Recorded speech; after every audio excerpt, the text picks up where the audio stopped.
রাখবো আপনাদের কাছে।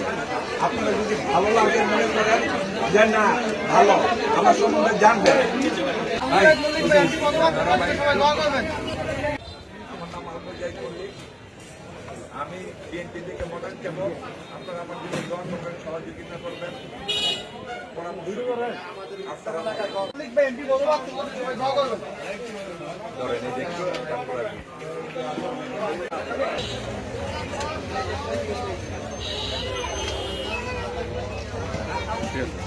এইটা একটা দিয়ে দাও আমার গর্ব, আমরা অবহেলিত গর্ব, এটা আমাদের এলাকার গর্ব।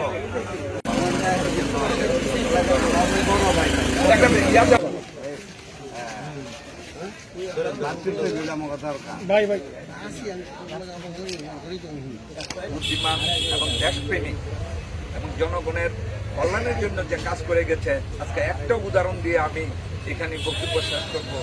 যে আপনারা দেখেন আজকাল এই হিল ট্যাক্সে যেটা পার্বত্য চট্টগ্রাম, ওইখানে যদি উনি এই সময় মতো যদি ওই ডিসিশনটা না নিত, বাঙালিদের বসতি যদি ওইখানে স্থাপন না করতো, তাইলে আজকে ওই অঞ্চলে আমাদের হাতছাড়া এগুলো হলে পুরা চিটাগান। আজকে উনি যেই সমতা দিয়ে গেছে ওইখানে আমাদের বাঙালিদেরকে ওইখানে নিয়ে বসতি স্থাপন করে, এর কারণে আজকে আমাদের ওই অঞ্চল হাতছাড়া হয় নাই। আর নাহলে ওই অঞ্চলে আজকে কোনো লোক কোনো প্রাণী এই অঞ্চলে ঢুকতে পারত না। এখন এই একটা উদাহরণ দিয়ে দেখেন, জিয়াউর রহমান কত দেশপ্রেমিক নেতা ছিলেন।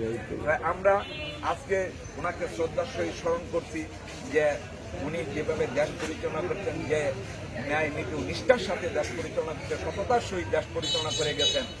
আজকে তার এই সুযোগ্য বড় সন্তান জনাব তারেক রহমান আজকে আমাদের এই দুর্দিনে এই দলের হাল ধরেছেন।